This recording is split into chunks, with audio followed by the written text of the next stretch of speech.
गेल्या वर्षी यूट्यूबवर अहिराणी भाषेतील हाड झुमकावाली पोरं या गाण्याने प्रचंड धुमाकूळ घातला होता. सोशल मीडियावर देखील या गाण्याची बरीच चर्चा होती. अल्पावधीच या गाण्याला लोकप्रियता मिळाली होती. आता हे गाणे आणि या गाण्यातील अभिनेता पुन्हा एकदा चर्चेत आले आहे.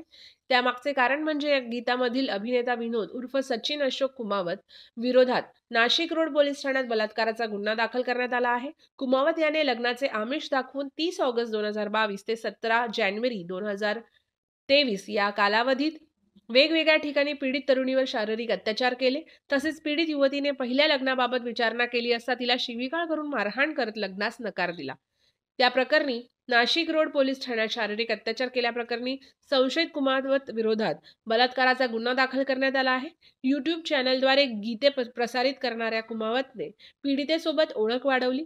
या ओळखीचा गैरफायदा घेत लग्नाचे आमिष दाखवून मागील 5 महिन्यात वेगवेगळ्या ठिकाणी नेत शारीरिक अत्याचार केल्याचे पीडितेने फर्यादीत म्हटले आहे. पीडितेसोबत शूटिंग दरम्यान कुमावत यांची ओळख झाली होती. ओळखीचे रूपांतर मैत्रीत व नंतर प्रेमात झाले.